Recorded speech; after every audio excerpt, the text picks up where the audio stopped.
Então, aqui começar aqui a falar sobre a nossa grande Tsípora, né? A Tsípora que vai reencarnar na profetisa Débora. Então, aqui está dizendo que antes foi explicada que a alma gêmea de Abel e Tsípora era almas gêmeas, e eles formavam um casal. A gente sabe que Tsípora era essa alma gêmea que nasceu junto com Abel, como Abel tinha duas esposas, e o próprio Abel, que é Abel, ele tinha duas almas gêmeas, duas esposas. A gente pode analisar isso de um nível mais peixa, e a gente pode analisar também que Abel, que era chamado de vão, como a gente viu em outras reencarnações, também significa que ele tinha duas Torás, ou seja, ele tinha dois níveis de Torá. E em português a gente fala Torás, mas no hebraico é Torot. Então, isso, assim é o plural. E que ele tinha vindo, né, como Moshe, e que ele tinha que reformar a alma de Abel, que tinha cometido um erro, como nós vimos na outra aula. E agora é a vez da Tsípora, é a vez da esposa dele. E aí vai contar que quando Moshe chegou lá na casa de Itró, a primeira coisa que aconteceu foi que ela sentiu atração por ele. É muito natural um homem e uma mulher, quando estão dentro de sentidos mais altos de Torá, eles se atraírem, mas não da forma que nós vemos hoje, por aí, a qualquer momento, a todo momento, as pessoas estão se envolvendo em relacionamentos que não são dentro da Torá. Eu explico para as pessoas que esses relacionamentos de Torá são de almas gêmeas, são de pessoas que realmente eram um caso muito especial. Por isso é que nós temos 7 casais dentro da Torá que eram realmente almas gêmeas e que vieram com a intenção de consertar suas almas. O casamento entre duas almas gêmeas, duas pessoas que querem consertar sua alma, não é para serem felizes ou para ter o melhor casamento ou isso. Não é isso. De forma nenhuma. O casamento entre duas pessoas assim é para consertar um ao outro. E aí o Eterno uniu essas almas e ele vai criar situações onde um vai ter que consertar o outro. Ou seja, se um tem uma falha, então o Eterno usa aquele outro dentro de um nível de Torá para consertar ele. Um vai consertando o outro. Não é o que nós conhecemos hoje como casamento, onde não há conserto nenhum e que a gente deseja que tudo seja perfeito. Porque aqueles que são mais velhos, já passaram por essa questão da vida, sabem que as coisas que acontecem na nossa vida não são fáceis, né? Algumas pessoas passaram por doenças, outras por desemprego, e etc. E assim é a vida, a gente continua. Nenhuma dessas situações podem afastar a gente da Torá. E nós também sabemos que todas essas situações que foram enviadas, sejam elas boas ou ruins, elas foram enviadas pelo Eterno. E ele não mandou de brincadeira, ele mandou para que você observasse alguma coisa errada que tinha dentro de você e que você pudesse consertar aquele erro. Então, vamos lá, vamos voltar aqui. Então, a Tsípora, ela sentiu atração por ele, enquanto ele estava trancado no porão de Itró. A gente viu que o Itró, ele tinha que prender o Moshe lá dentro do porão, porque o faraó, ele queria matar o Moshe de qualquer jeito. Moshe tinha matado o egípcio, e olha que coisa bonita. E ele agora era perseguido pelo faraó. Nesse nível peixe, a gente vê toda a história se desenvolvendo como algo real. Mas num nível sóde, a gente sabe que Moshe é no coração, que se agarra ao Eterno, o faraó é o ego, e Tró era agora também a reencarnação de Caim, que era também uma parte dentro da alma nossa. Então, ele prendeu lá naquele porão, ele deixou ele preso lá por 10 anos. Olha que coisa incrível. 10 anos lembra as 10 sefirotes. E aí, o que acontecia com isso? O Itró, quando fez isso, fez com que a sua filha trouxesse para ele uma comida, como se ele fosse um pássaro, né? Porque a palavra Tsipor, filho do pássaro, está ligada à palavra Tsípora, que está ligada à palavra Tisseruf, que é quando as letras mudam de lugar e formam uma nova palavra e dão todo um novo sentido a uma questão escrita dentro da Torá. A gente já viu isso em aulas passadas. E com esse nível de entendimento da Torá, chamado Tisseruf, né, então ela trazia uma comida como um pássaro. A gente vê isso também acontecendo com Elias, no deserto, que fala que alguns pássaros, corvos, traziam alimento para ele. E aí, ela era como se ela estivesse trazendo esse alimento para o ninho. E é daí também que vem esse nome que está no Tanar, né, de Tsípora, que é um pequeno pássaro. Quando eles se casaram, eles tiveram o primeiro filho, e aí ela circuncidou ele normalmente.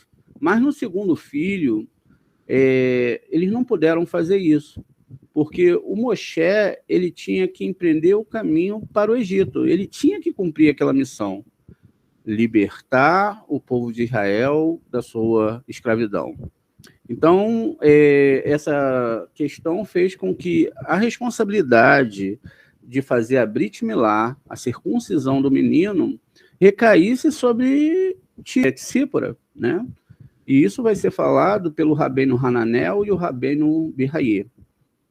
Mas ela adiou essa obrigação. E somente quando o anjo vem atrás do menino e que ela vê que o anjo quer matar aquele menino, como descrito na Torá, ela faz, então, a circuncisão do menino. A gente sabe, e repete mais uma vez, que a circuncisão é a circuncisão da Orlá, que é uma película que tem na lua, e também é a circuncisão do coração, que exatamente vai mostrar esse ponto no coração. E aí, então, como ela faz essa questão de circuncidar a criança rapidamente para que não venha a morte, mostra que ela era uma mulher muito virtuosa. E aí iriam faltar duas coisas para que ela pudesse consertar. O fato dessas duas coisas, né, uma destas era essa questão da Milá, que não tinha sido feita, porque ela era a única judia que estava ali, né, porque ela se converteu ao judaísmo. Mais uma vez a gente levanta aqui, judaísmo não vem da palavra Judá, vem da palavra Yehud, que é Yehudim, que é unidade, estar junto, todas as pessoas estarem se abraçando num único e verdadeiro sentimento para estudar a Torá e servir o Eterno. Então, é por isso que a Torá, o Taná, sempre vai falar da evolução da alma, dos desejos do corpo, e de como a gente conserta tudo isso, e como a gente deve agir para seguir e continuar estudando a Torá perfeitamente. Essa é a grande questão da Torá. E com isso, ela tinha ainda, né, que participar do grande cântico do mar, pois quando o Moshe chegou lá no Egito, ela não participou, né? Quando eles saíram, foram atravessar o mar, ela não participou.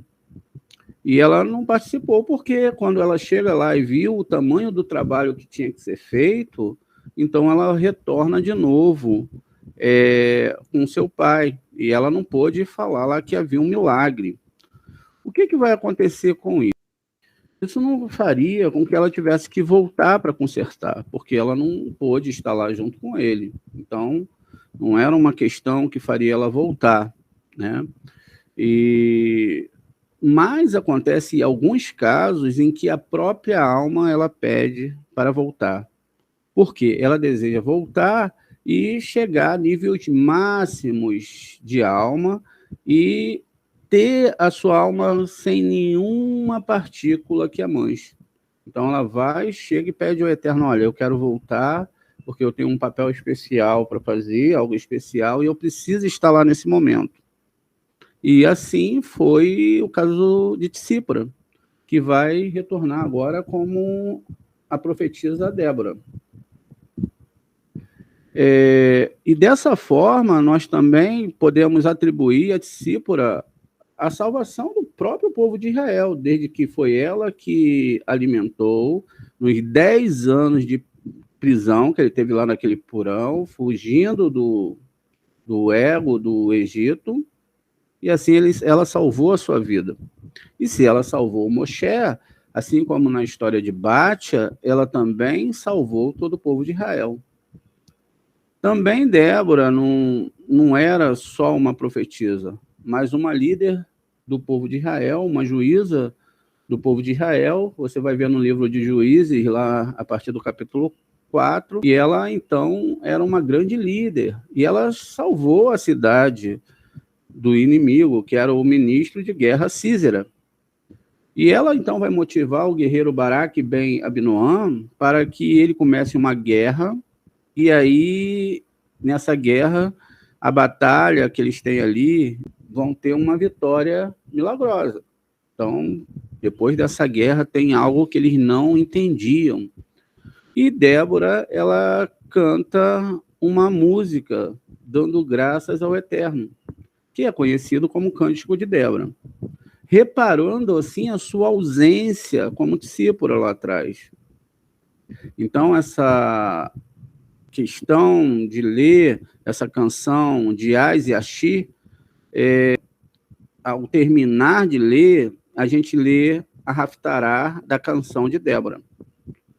Logo assim que você lê essa paraxá, é um costume ler essa canção de Débora, porque estão ligados esses dois cânticos.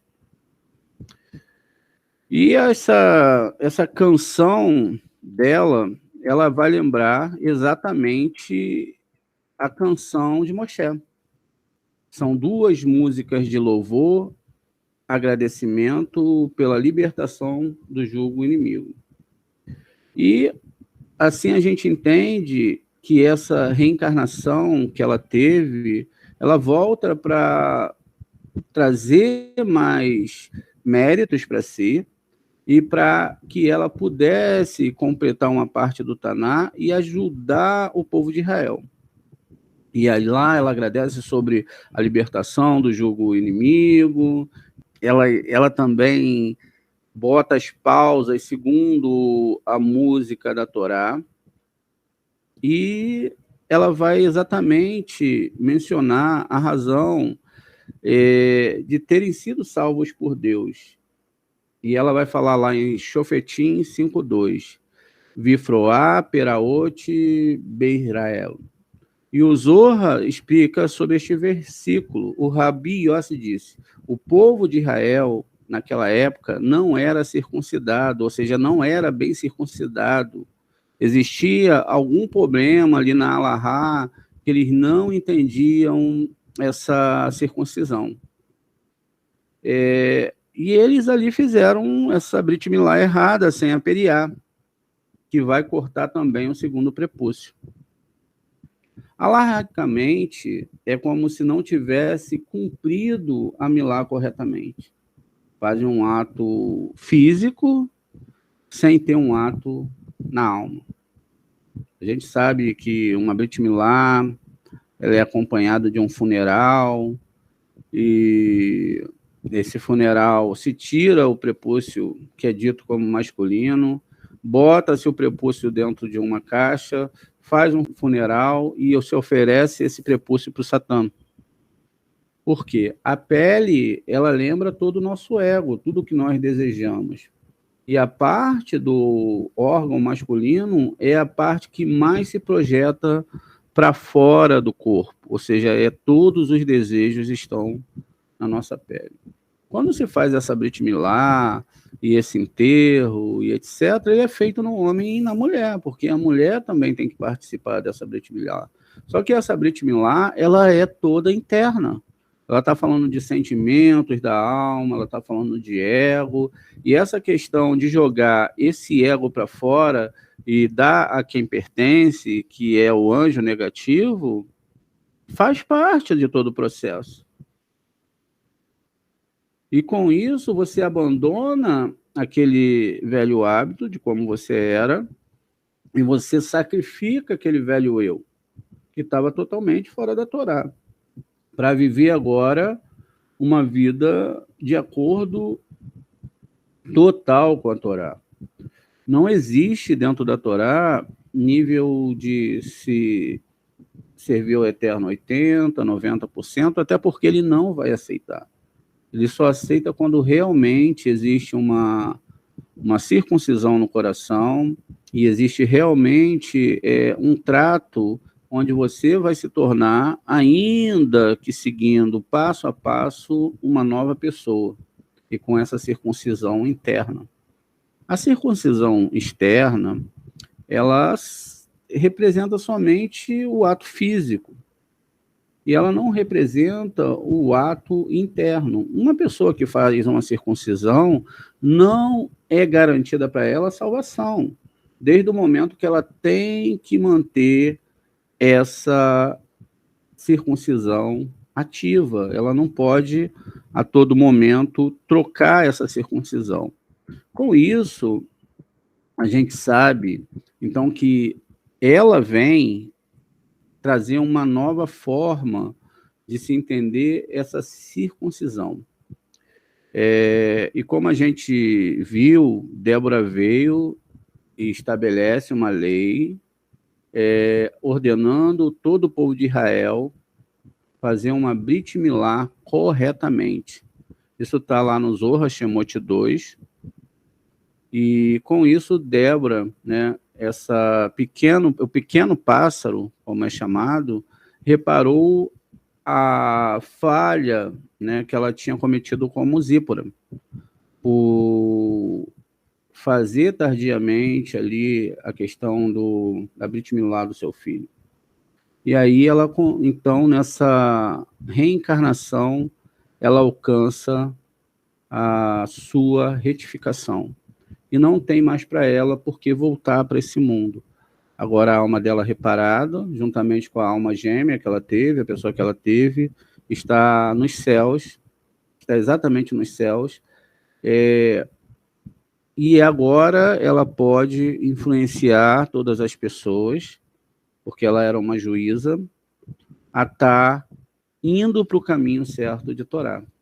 Assim, acredito que acontecerá com todos nós, que nos colocamos em total servidão ao Eterno, estudando a sua Torá de uma forma bem exata e bem profunda, para que não deixemos que esses gatilhos espirituais que estão aí fora e que, infelizmente, é uma mistura daquilo que o Divino deixou, entre nas nossas vidas, entre nas nossas casas, entre no nosso trabalho, entre em qualquer lugar da nossa vida. Por isso é que nós devemos pedir essa circuncisão do coração, essa circuncisão da orla da lua, para abrir essa conexão e assim a gente poder avançar para o eterno.